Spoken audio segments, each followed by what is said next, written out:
Ketika jenazah dimakamkan dengan tidak dibukanya tali pocong, menurut kepercayaan warga, yang meninggal akan keluar lagi untuk meminta tali pocongnya dibuka.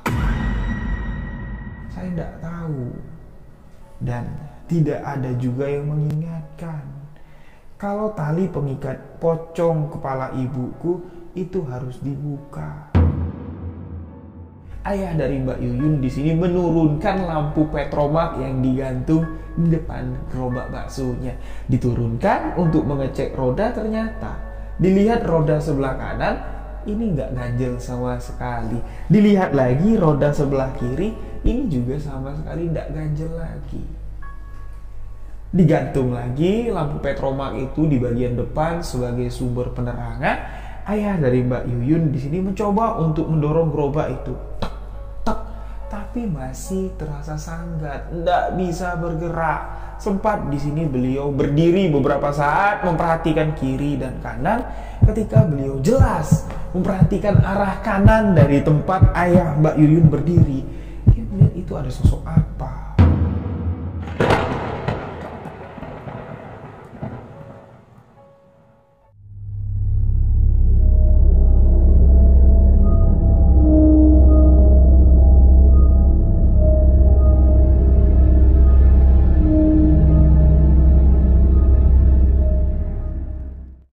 Bismillahirrahmanirrahim. Assalamualaikum warahmatullahi wabarakatuh. Kembali lagi bersama saya Rio Wijaya di sebuah kisah misteri.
Di video kali ini, saya kembali akan menceritakan satu kisah dari sahabat misteri, yang mana kisah ini cukup menarik untuk saya bagikan kepada sahabat-sahabat.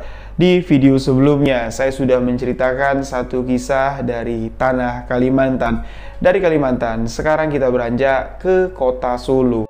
Tapi sebelum saya menceritakan kisah ini, saya ingin mengucapkan banyak terima kasih untuk seluruh sahabat sebuah kisah misteri yang senantiasa setia mendengarkan kisah-kisah yang saya ceritakan di channel Rio Wijaya di segmen sebuah kisah misteri.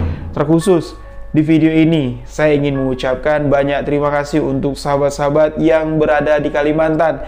Di video sebelumnya banyak sekali support dari sahabat ketika saya menceritakan satu kisah dari tanah Kalimantan. Terima kasih untuk saudara-saudaraku suku Dayak Kalimantan yang telah mendengarkan kisah misteri yang saya bawakan.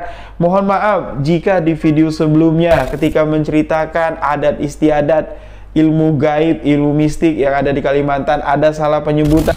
Mohon maaf sebesar-besarnya dan terima kasih untuk sahabat Dayakku semua. Terima kasih atas sambutannya, atas doanya agar channel ini selalu dapat berkembang. Terima kasih, sukses selalu untuk kita semua. Amin, amin, ya robbal alamin.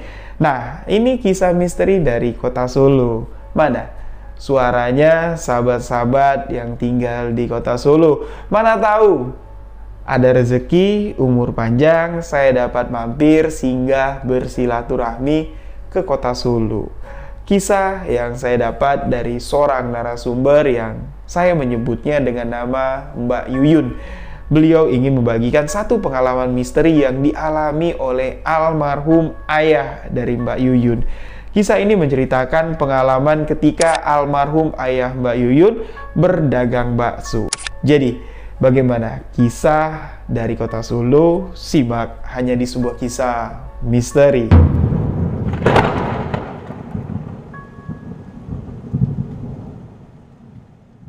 Kisah ini terjadi di tahun 2001, pengalaman misteri yang dialami oleh ayah dari Mbak Yuyun yang sekarang sudah almarhum.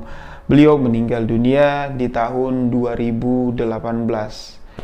Di tahun 2018 beliau sudah meninggal, dan sebelum beliau meninggal, satu kisah misteri perjalanan hidup beliau ketika berjualan bakso di tahun 2001 ini terus diulang, diceritakan kepada Mbak Yuyun.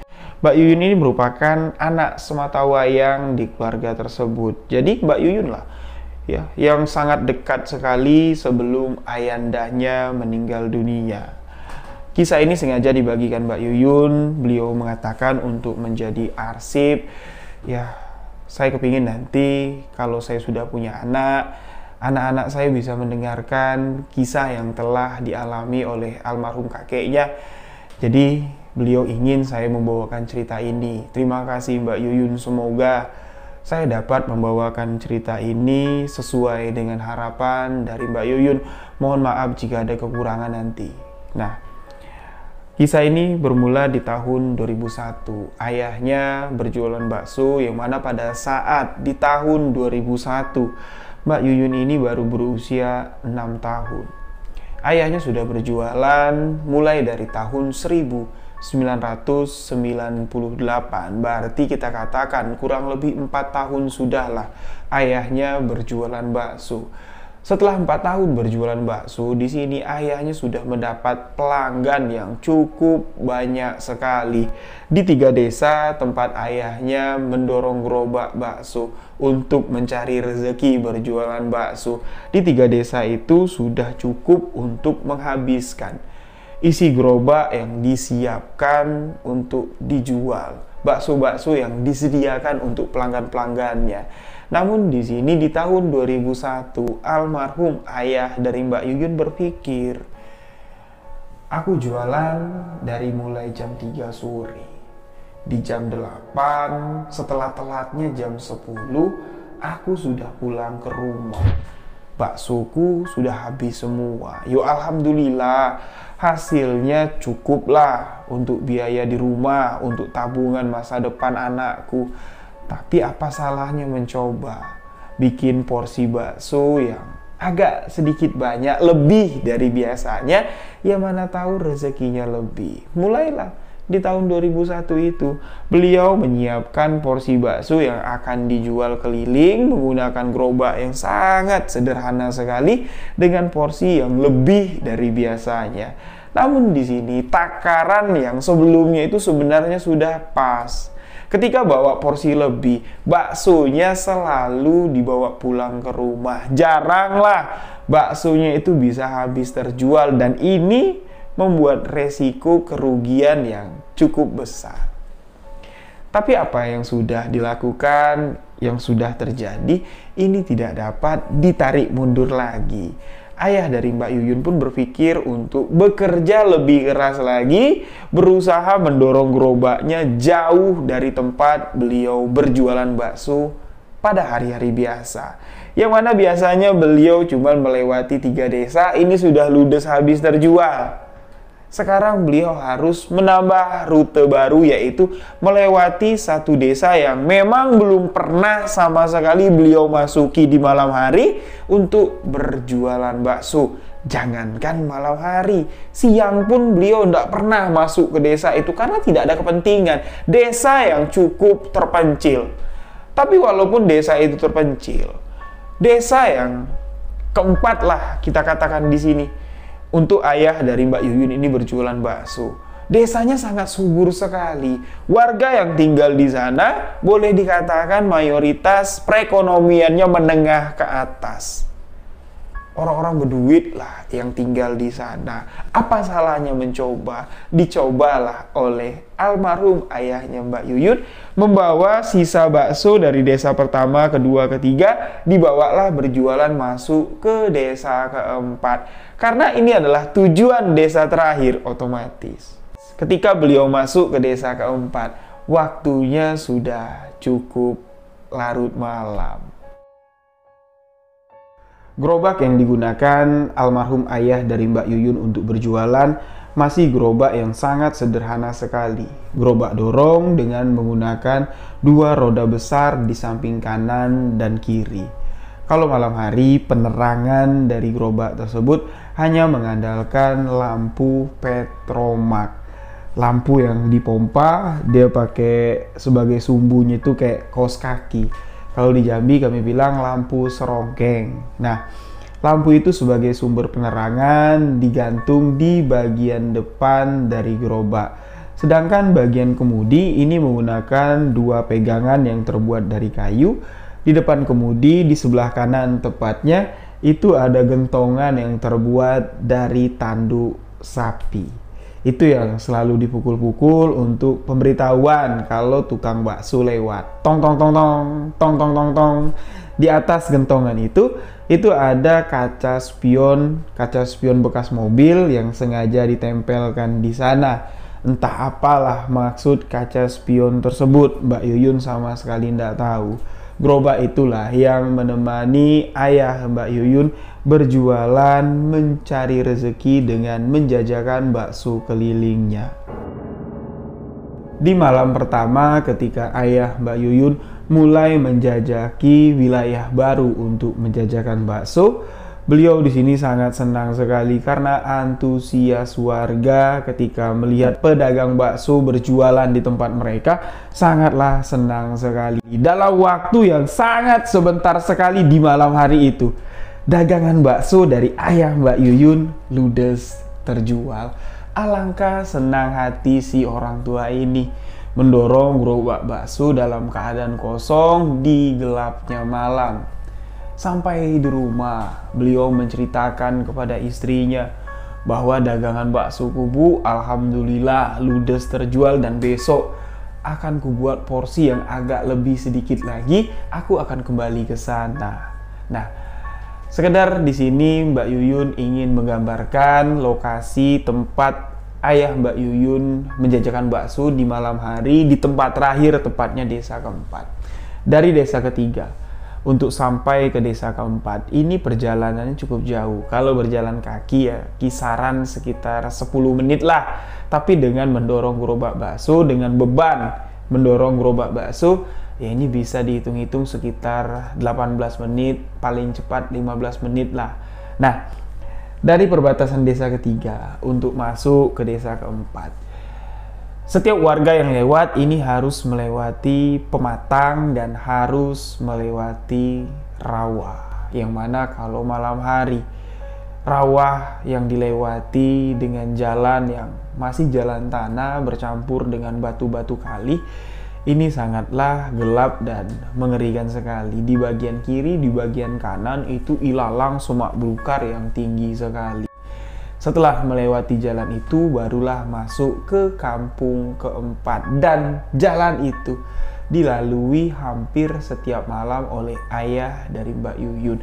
Adalah beberapa orang warga yang menanyakan kepada ayah dari Mbak Yuyun, Pak D nggak ngeri apa Pak D?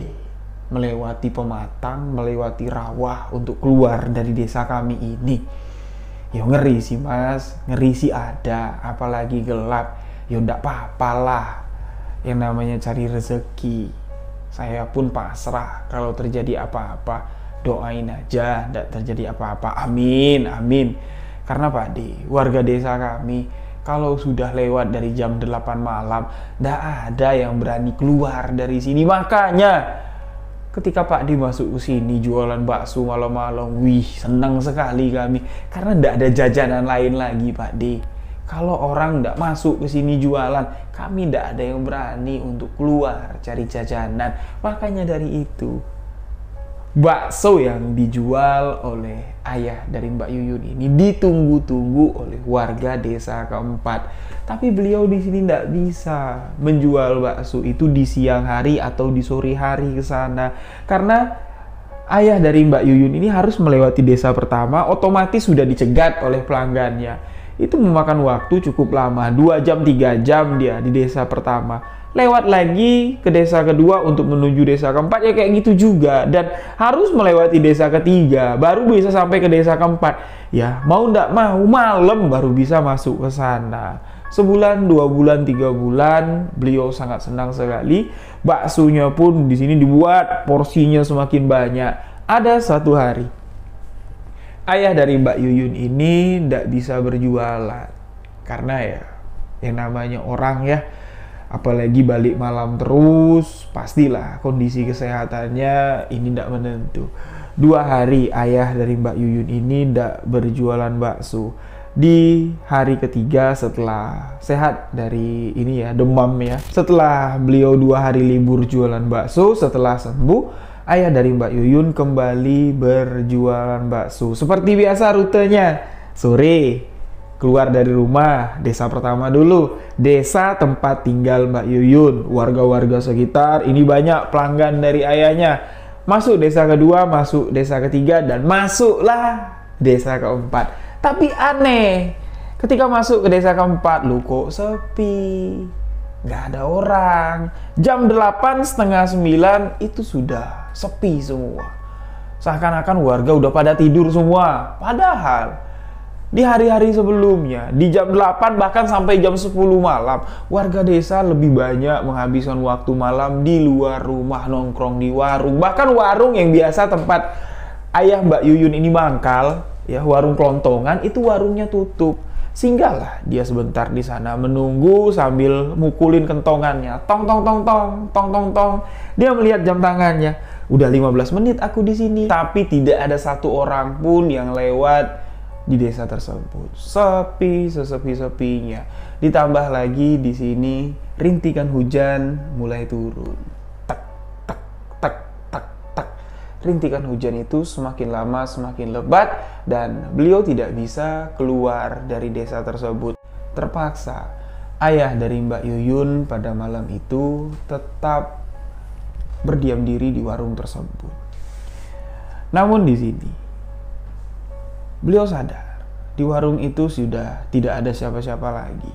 Warung itu dalam keadaan tutup dan warga desa pun terlihat sangat sepi sekali. Tapi aneh, selama ayah dari Mbak Yuyun berteduh menunggu pelanggan baksonya di warung tersebut di malam hari, malam sudah menunjukkan jam setengah 10 malam, beliau di sini merasa seperti ada yang memperhatikan. Aneh. Bulu tengkuknya di sini tiba-tiba berdiri. Dia melihat ke kiri, ke kanan, tapi tidak ada orang. Tetap di sini dia merasa kok kayak ada orang yang memperhatikanku. Dia mau meninggalkan warung tersebut belum bisa, sahabat-sahabat, karena hujan di sini semakin deras. Kurang lebih hampir masuk di jam setengah 11 malam. Hujan sudah sedikit mulai reda, tapi belum betul-betul reda. Ayah dari Mbak Yuyun memutuskan, ya udahlah, aku pulang. Nggak rezeki kayaknya malam ini. Beliau di sini mendorong baksonya di tengah hujan rintik-rintik untuk meninggalkan desa tersebut. Otomatis ketika mau keluar dari desa, ayah dari Mbak Yuyun di sini harus melewati pematang, harus melewati rawa yang jalurnya sangat gelap sekali. Jalan yang dilalui ayah dari Mbak Yuyun untuk mendorong gerobaknya ini bukan jalan aspal, bukan jalan coran. Pada saat itu jalan itu masih jalan tanah, jalan pengerasan. Ketika ada orang yang berjalan di tengah cuaca hujan, otomatis tanahnya itu becek. Pasti di sini terdengar suara percikan atau suara kaki yang berbunyi cik, cik, cik. Ya, ayah dari Mbak Yuyun sekarang sudah masuk ke arah jalan mau melewati pematang. Beliau di sini mendengar dari arah belakangnya seperti ada suara cik, cik, cik. Suara seseorang yang mengikutinya, tapi ketika dilihat ke belakang, sama sekali tidak ada siapa-siapa. Hujan di sini masih hujan gerimis, hujan rintik-rintik. Lewatlah ayah dari Mbak Yuyun ini, melewati jalan pematang dan masuk ke area rawa. di area rawa ini aneh, nggak seperti biasanya. Yo memang betul, di dalam gerobak bakso ini masih tersisa beberapa porsi bakso yang membuat gerobak itu terasa berat. Tapi berat yang dirasakan ayah Mbak Yuyun ketika mendorong gerobak bakso melewati rawa-rawa tersebut ini sangat berat sekali. Ditambah suara dari belakang semakin dekat, seakan-akan ada orang yang mengikuti langkah kaki ayah dari Mbak Yuyun mendorong gerobak. Sampai di mana gerobak itu terhenti dengan sendirinya. Seakan-akan ada batu besar yang mengganjal rodanya. Malam itu sangat gelap sekali, ditambah lagi dengan rintik hujan. Cuaca di sini sangat dingin sekali. Ayah dari Mbak Yuyun di sini menurunkan lampu petromak yang digantung di depan gerobak baksonya. Diturunkan untuk mengecek roda, ternyata dilihat roda sebelah kanan ini nggak ganjel sama sekali. Dilihat lagi roda sebelah kiri, ini juga sama sekali nggak ganjel lagi. Digantung lagi lampu petromak itu di bagian depan sebagai sumber penerangan. Ayah dari Mbak Yuyun di sini mencoba untuk mendorong gerobak itu. Tek, tek, tapi masih terasa sanggat, nggak bisa bergerak. Sempat di sini beliau berdiri beberapa saat memperhatikan kiri dan kanan. Ketika beliau jelas memperhatikan arah kanan dari tempat ayah Mbak Yuyun berdiri, dia melihat itu ada sosok apa.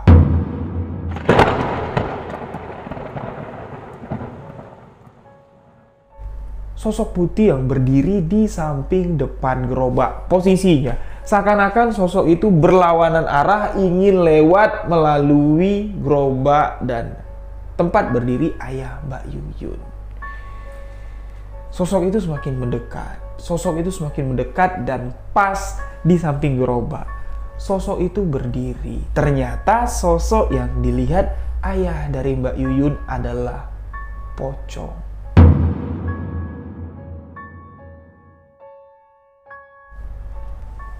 Kain pocongnya masih terlihat sangat putih sekali. Wajahnya terlihat pucat dan kapas yang menyumbat hidung itu masih melekat di hidung pocong tersebut. Ayah Mbak Yuyun di sini sempat tertegun.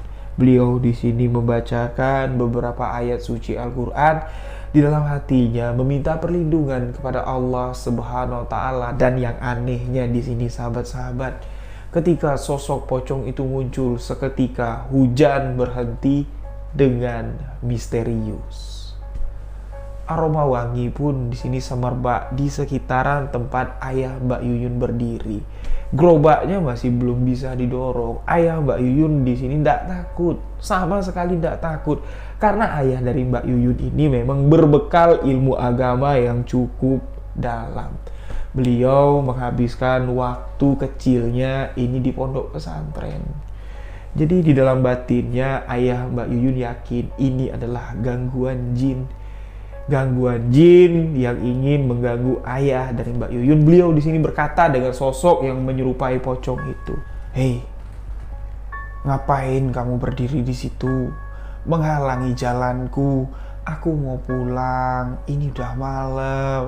Takut nanti anak istriku khawatir. Maaf, pamit aku kalau aku salah. Izin, aku mau lewat. Aku datang ke sini cuma untuk mencari rezeki, untuk kuberikan kepada anak istriku." Dengan mengucapkan Bismillahirrahmanirrahim, memantapkan hati, terus memandang ke depan, gerobak itu didorong dan alhamdulillah, gerobak itu bisa maju dan langkah demi langkah ayah Mbak Yuyun mendorong gerobak tersebut dan meninggalkan sosok pocong yang menghalangi jalan pulangnya.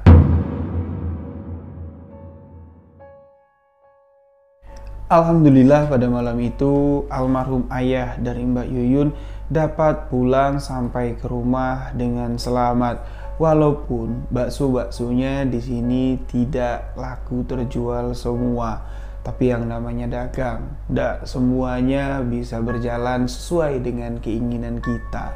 Namun keesokan harinya, karena kejadian malam kemarin ayah dari Mbak Yuyun di sini tidak membuat bakso banyak. Beliau pun di sini belum mau untuk masuk ke desa keempat. Takutnya kejadian serupa dengan malam kemarin kembali terulang. Walaupun dia tidak takut, tapi rasa khawatir itu tetap ada, rasa was-was itu tetap ada. Manusiawi itu namanya sahabat-sahabat. Nah, 1, 2, 3 hari sampai 1 minggu. Rasa was-was, rasa khawatir, kejadian serupa terulang. Akhirnya di sini telah 1 minggu beliau nggak masuk ke kampung tersebut. Ayah dari Mbak Yuyun kembali berjualan ke kampung keempat. Di malam itu cuaca cerah dan alhamdulillah karena sudah 1 minggu beliau nggak masuk. Ketika sampai di sana, dagangan baksonya pun kembali dikerumuni oleh warga. Tapi aneh di sini, warga datang secara beramai-ramai, seakan-akan kayak sudah janjian lah. Ketika mendengar suara kentongan bakso, siapa yang mau beli bakso itu serentak langsung keluar. Ketika kerumunan itu sudah mendapatkan bakso yang mereka inginkan, seketika mereka langsung masuk ke dalam rumah tanpa ada satu orang pun yang nongkrong di pinggiran jalan atau yang warawiri lah. Warawiri mau kesana kesini di tengah kampung itu sama sekali tidak ada yang terlihat. Lagi-lagi di sini sangat mencurigakan sekali gerak-gerik dari warga kampung tersebut. Tapi alhamdulillah, bakso yang tersisa sekarang sudah habis. Waktu pun di sini masih sangat senja sekali, belum masuk di jam 8 malam. Ayah dari Mbak Yuyun pun di sini sudah melangkahkan kaki untuk meninggalkan kampung tersebut, untuk pulang ke rumah dengan keadaan gerobak bakso kosong. Kembali lagi di sini, beliau akan melewati tempat kejadian bertemu pocong.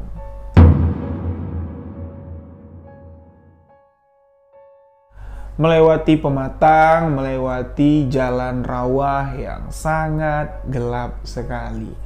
Rasa takut sama sekali tidak ada, tapi rasa cemas, rasa was-was tetap ada di hati almarhum ayah dari Mbak Yuyun. Kembali di sini, ketika beliau memasuki jalan yang ada di sekitar persawahan, ya di sekitar pematang, ayah Mbak Yuyun mendengar suara langkah yang mengikuti kakinya. Walaupun pada saat itu tidak hujan, tapi tetap yang namanya jalan tanah, kalau ada yang berjalan atau yang inilah mengikuti langkah kita, ini pasti akan santer terdengar. Ditambah lagi kiri kanan, suasana yang ada di sana itu hening sekali, sepi sekali. Ketika ayah Mbak Yuyun melihat ke belakang, ini sama sekali tidak ada siapa-siapa, dan di lokasi tempat bertemu pocong minggu lalu, ayah Mbak Yuyun lagi-lagi di sini mengalami kejadian yang sama. Gerobaknya tiba-tiba berhenti dan di sebelah kanannya di sini berdiri sesosok pocong dengan kain kafan yang sudah mulai terlihat lusuh, terlihat kotor, dengan wajah yang sudah semakin hancur. Seakan-akan jenazah itu sudah mulai membusuk, seakan-akan pocong itu sudah mulai membusuk, sahabat-sahabat. Di pertemuan pertama, aroma yang keluar dari pocong tersebut masih wangi, masih bau wangian. Tapi sekarang aromanya sudah mulai membusuk, bau bangke. Itulah yang disampaikan almarhum ayah dari Mbak Yuyun. Nah, ayah Mbak Yuyun di sini kembali membacakan beberapa ayat suci Al-Quran dengan terus mendorong gerobaknya yang tidak bisa berhenti. Tapi pocong itu sekarang bereaksi dengan bacaan ayat suci Al-Quran yang keluar dari mulut ayah Mbak Yuyun. Pocong itu bergerak maju dan mundur seperti ini, sambil mulutnya terbuka dengan mengeluarkan suara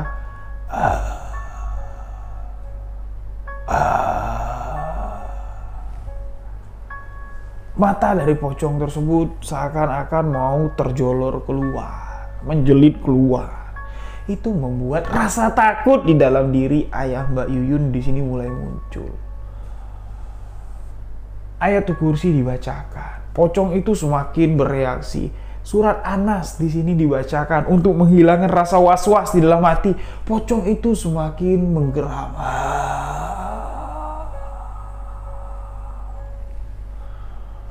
aroma busuk yang membuat perut dari ayah Mbak Yuyun ini terasa mual. Ini sudah tidak bisa ditahan lagi. Beliau pun di sini muntah. Ayah Mbak Yuyun di sini sempat berpikir untuk lari meninggalkan gerobaknya, tapi kalau gerobakku ditinggalkan, gimana nasib daganganku? Gimana nasib besok aku mau jualan? Beliau di sini terus sambil membaca Al-Fatihah, membaca ayat kursi, membaca surat Anas, terus mendorong gerobak sampai di mana gerobak itu dapat bergerak dan dapat berjalan. Alhamdulillah, beliau dapat meninggalkan tempat tersebut. Tapi ketakutan ayah dari Mbak Yuyun di sini kembali memuncak ketika beliau melihat ke kaca spion yang menempel di gerobaknya. Pas di kaca spion tersebut terlihat pocong itu lompat-lompat mengikuti langkah kaki ayah Mbak Yuyun. Semakin cepat ayah dari Mbak Yuyun ini mendorong gerobak, semakin cepat pula pocong itu mengikuti langkah ayah dari Mbak Yuyun. Beliau di sini ingat ketika beliau melewati desa kedua, ayah dari Mbak Yuyun sempat ditegur oleh beberapa pelanggannya yang ada di sana. "Hei Pak De, kok buru-buru Pak De? Hati-hati, nanti gerobakmu kebalik." Ayah Mbak Yuyun di sini tidak sempat membalas sautan dari pelanggannya. Beliau di sini terus berjalan cepat sambil mendorong gerobak. Mereka yang ada di sana ternyata tidak dapat melihat ada sosok pocong yang terus mengikuti ayah dari Mbak Yuyun. Di kaca spion itu jelas sekali terlihat pocong itu terus mengikuti sampai di rumah almarhum ayah dari Mbak Yuyun. Pocong itu ikut sampai balik ke rumah. Nah, masuk langsung beliau ke dalam rumah. Melihat Mbak Yuyun, beliau yang masih kecil, usianya 6 tahun sudah tertidur dengan wajah pucat, napas yang masih ngap-ngapan. Otomatis di sini membuat ibu dari Mbak Yuyun bertanya dan cemas. "Oh nopo Pak? Kok ndak kayak biasanya? Kamu kenapa kok ngap-ngapan? Wajahmu pucat sekali." "Ya ndak apa-apa Bu. Itu udah diberesin belum gerobaknya, pancinya udah diangkat belum?" "Ya udah besok aja kita beresin pagi." "Ya memang kenapa Pak? Biasanya kan Bapak langsung nyuruh aku untuk beresin." Gak usah keluar rumah lagi. Dah, aku mau mandi, kita tidur, besok baru ku ceritain." Baru di sini, keesokan paginya, ayah dari Mbak Yuyun menceritakan kejadian ini. Setelah mendengar cerita yang disampaikan oleh ayah dari Mbak Yuyun, ibunya pun di sini ketakutan dan menyarankan, "Ya udah Pak, nggak usah lagi Bapak jualan ke sana." "Nggak Bu, nggak apa-apa. Malah aku penasaran. Kok yo 2 kali Bu? 2 kali aku mengalami kejadian ini. Sosok itu kayaknya ingin menyampaikan sesuatu sama aku, tapi akunya aja yang keburu ketakutan dan aku merasa curiga dengan gerak-gerik yang ada di desa keempat." Ayah dari Mbak Yuyun di sini berniat untuk mencari tahu lebih lanjut lagi sebenarnya apa yang terjadi. Singkat cerita di sini, di hari itu, di siang harinya setelah pagi, ayah dari Mbak Yuyun ke pasar membeli segala perlengkapan untuk meracik bakso. Ibunya lah yang meracik bakso. Mbak Yuyun dan ayahnya pergi menggunakan sepeda ontel mereka ke desa keempat untuk mencari tahu lebih dalam lagi apa yang sebenarnya terjadi. Nah, ini adalah perjalanan pertama di siang hari ayah Mbak Yuyun ini masuk ke desa keempat. Di perjalanan pas di tempat yang udah 2 kali nih kejadian pada malam hari, gerobak baksonya dicegat sama pocongnya ngikut sampai ke rumah. Baru pertama kali di siang hari itulah ayahnya Mbak Yuyun dapat melihat sebenarnya apa sih yang ada di sekitaran sini. Dilihatlah ke kiri ke kanan, ternyata di sebelah kiri tepatnya kalau mau masuk ke desa, sebelah kanan tepatnya kalau mau keluar dari desa. Di belakang rawa-rawa, di belakang rimbunan lelalang dan semak belukar, ternyata di situ ada tempat pemakaman umum. Ya wajar toh kalau di sini aku dicegat sama makhluk itu. Ternyata rumahnya di sana. "Apa Pak?" Mbak Yuyun kan nggak ngerti nih, dia masih kecil. Bertanya sama bapaknya, "Nggak apa-apa, itu rumah temen Bapak." Teruslah Ya, dia meninggalkan lokasi itu masuk ke desa keempat. Otomatis di sini ketika Pak D penjual bakso terlihat di siang hari di desa tersebut, warga-warga bertanya, "Loh, Pak D kok siang-siang ke sini? Bukannya biasanya malam Pak D jualan bakso?" "Ndak, aku mau nemuin ada temanku di sini. Aku mau ke rumahnya." "Siapa Pak D?" "Ndak ada tuh di ujung sana. Aku ke sana dulu ya." Warga yang ketika melihat Pak D penjual bakso atau ayah dari Mbak Yuyun ini masuk siang-siang ke sana, mungkin warga itu sudah curiga dengan apa yang sebenarnya terjadi yang dialami oleh si Pak D. Ayah dari Mbak Yuyun di sini berniat menemui kepala desa untuk menanyakan apa yang sebenarnya terjadi. Singkat cerita, sampailah beliau ke rumah Bapak Kepala Desa. To the point di sini ayah dari Mbak Yuyun bertanya, "Bapak Kepala Desa, saya mau bertanya, sebenarnya di desa ini ada kejadian apa sih 1 minggu belakangan ini? Kok kayaknya warga desa kalau malam itu kayak ketakutan, nggak ada yang keluar rumah. Terus juga saya setiap keluar dari desa ini 2 kali sudah saya mengalami kejadian yang cukup mengerikan. Saya dicegat pocong." Ketika mendengar saya dicegat pocong, wajah dari Bapak Kepala Desa di sini langsung berubah. Loh, ternyata Pak D juga diganggu toh sama sosok pocong itu. Bener feelingku ternyata, kata ayah dari si Mbak Yuyun. Ada kaitannya pocong yang gangguin aku dengan apa yang terjadi di desa ini. Akhirnya di sini sebuah kebenaran terungkap. Memang iya, Bapak Kepala Desa bilang, 1 minggu belakangan ini ada salah satu warga desa kami yang meninggal dunia. Seorang wanita yang usianya sudah cukup senja. Setelah kematiannya, entah apa ya yang telah dilakukan semasa hidupnya, tahu-tahu meninggal, mati gentayangan berwujud menjadi pocong. Di malam pertama setelah dimakamkan, pocong itu berkeliaran di desa kami ini.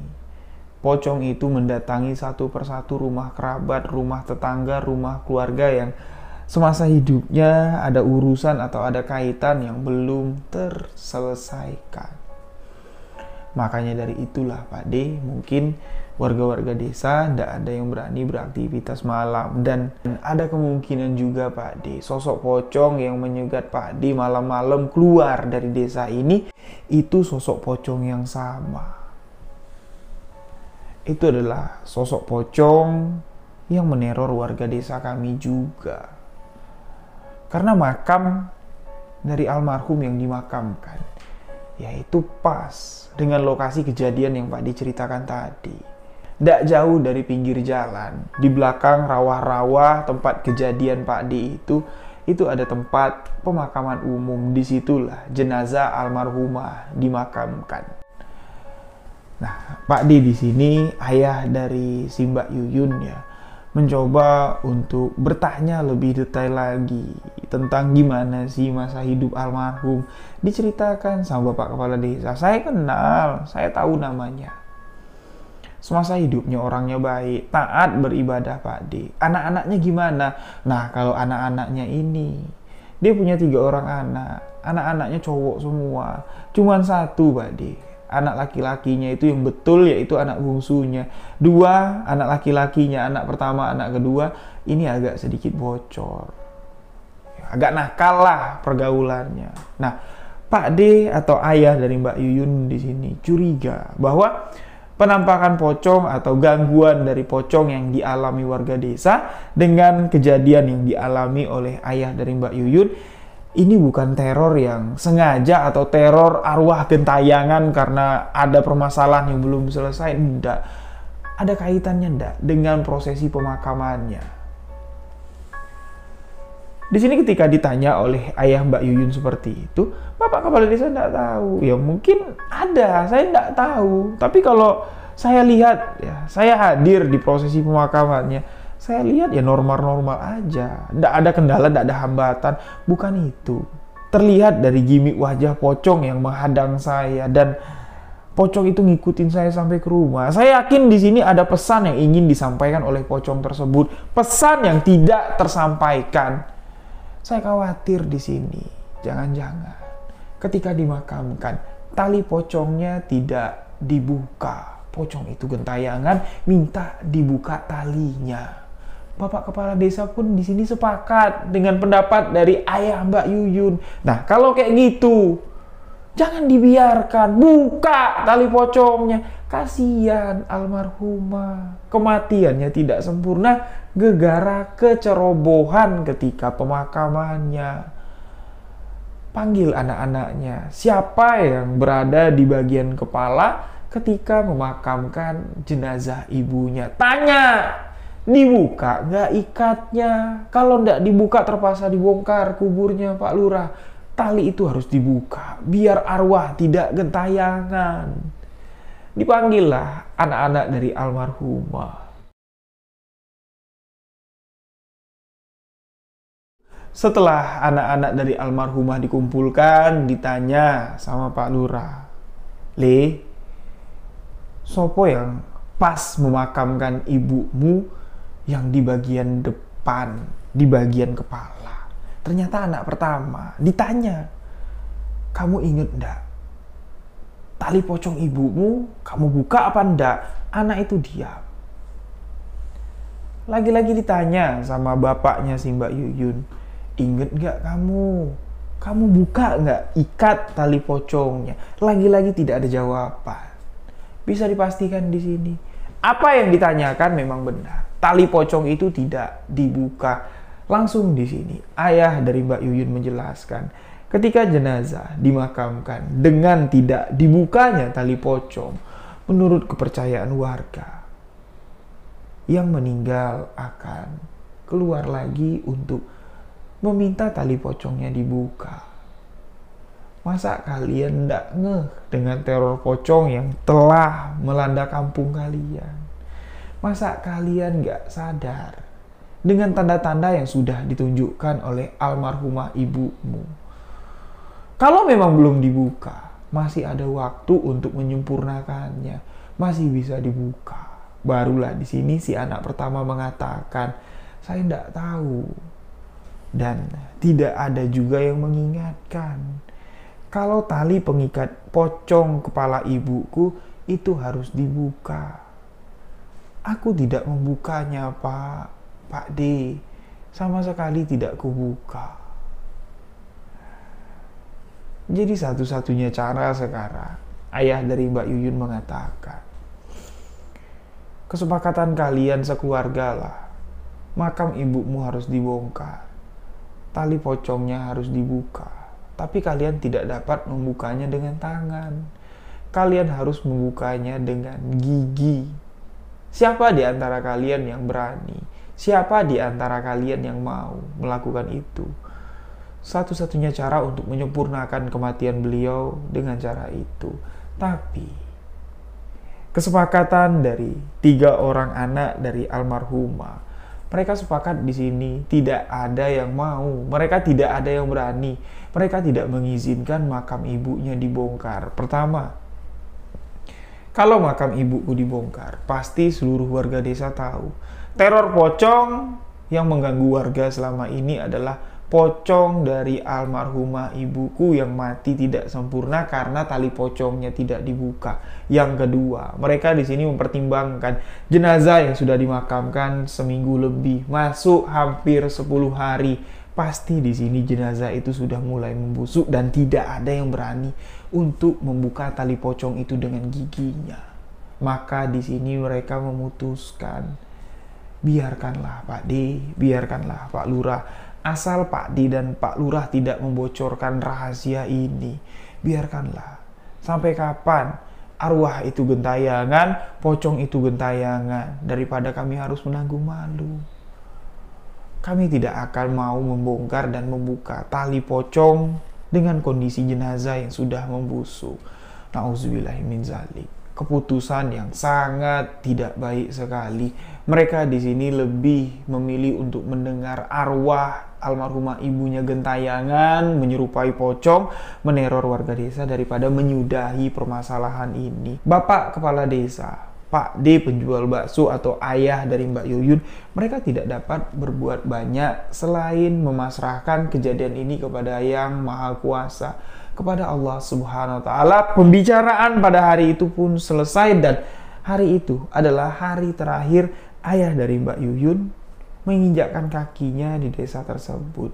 Beliau tidak berani lagi malam-malam jualan bakso di sana karena pasti pocong itu akan kembali menyegatnya, akan kembali menitipkan pesan yang tak tersampaikan. Buka tali pocongku. Ayah dari Mbak Yuyun tidak mau kalau pocong itu mengikuti sampai ke rumah, dan yang paling ditakuti oleh ayah dari Mbak Yuyun, takutnya pocong itu ikut sampai ke rumah dan menunjukkan diri, menakut-nakuti Mbak Yuyun kecil dan menakut-nakuti istrinya. Itu yang dikhawatirkan almarhum ayah dari Mbak Yuyun. Lebih baik beliau di sini memutuskan jualan bakso seperti biasa, hasilnya ndak lebih juga ndak apa-apa, yang penting beliau ndak diteror, ndak dicegat pocong itu lagi. Kejadian ini selalu diceritakan oleh almarhum ayah dari Mbak Yuyun. Ya, ditambah lagi sebelum almarhum ayahnya Mbak Yuyun ini mendekati waktu-waktu akhirnya di dunia ini. Ketika sakit, ketika sebelum menghembuskan napas terakhir, Mbak Yuyun ini selalu diingatkan. Nah, ingat dah cerita Bapak? Cerita pocong ibu-ibu yang gentayangan, yang anaknya ndak ngelepasin tali pocong ketika dimakamkan. Ingat, dari cerita itu ingat, kalau Bapak nanti mati, ingat. Dari cerita itu tolong ingat, Cahayu, kalau Bapak nanti mati, ingat untuk membuka tali pocong Bapak. Bapak ndak mau gentayangan. Itu yang diingatkan oleh bapaknya dengan menceritakan kisah ini. Ingat, buka tali pocong Bapak nanti. Nah, jadi itulah kisah yang ditulis oleh Mbak Yuyun, yang beliau minta secara khusus saya membawakan cerita ini untuk menjadi arsip kenangan. Mana tahu nanti Mas Rio dengan cerita Mas Rio ada di YouTube. Kalau saya punya anak nanti, anak-anak saya bisa mendengar cerita ini, mereka bisa tahu kalau almarhum kakeknya pedagang bakso yang pernah dicegat sama pocong, yang pocongnya disengaja sama anak-anaknya dibiarkan gentayangan karena tali pocongnya tidak dilepas. Mohon maaf Mbak Yuyun kalau ada kekurangan dalam penyampaian kisah ini. Saya ucapkan banyak-banyak terima kasih telah memberikan saya sebuah kehormatan untuk membawakan cerita ini. Untuk sahabat sebuah kisah misteri dimanapun berada, saya ucapkan banyak-banyak terima kasih atas support sahabat selama ini. Next, setelah kisah ini, tuliskan di kolom komentar, kisah apa yang mau saya angkat? Santet kah? Kuntilanak kah? Pesugihan kah? Atau teror-teror hantu yang lain? Tuliskan di kolom komentar, gaskan, ramaikan di kolom komentar. Jangan lupa bagikan video ini ke sosial media sahabat-sahabat. Untuk mengikuti sosial media saya, sahabat bisa di Instagram mengikuti Rio.Wijaya91, sebuah kisah misteri official. Akun TikTok kami ada juga di sebuah kisah misteri @official. Ikuti sosial media kami, karena di Instagram selalu ada perkembangan perjalanan saya, dan insya Allah di hari Sabtu nanti saya akan menuju ke Kota Lampung. Untuk sahabat yang ada di Kota Lampung yang mau jumpa silaturahmi, sok atuh DM ke Instagram saya. Kita janjian nanti ketemuan di mana. Insya Allah di Lampung nanti ada sesuatu yang akan saya lakukan, dan insya Allah nanti akan saya bagikan kepada sahabat-sahabat. Yuk kita silaturahmi, kumpul di Lampung. Demikian sebuah kisah misteri kali ini. Mohon maaf jika ada salah ucap, salah penyampaian dalam kisah ini. Setiap manusia penuh dengan kekurangan. Inilah sebuah kisah misteri. Lebih baik menceritakan sebuah kisah misteri daripada menyembunyikan fakta di balik sebuah realita. Saya, Rio Wijaya, mengucapkan Wabillahi taufiq wal hidayah. Wassalamualaikum warahmatullahi wabarakatuh. Salam sebuah kisah misteri.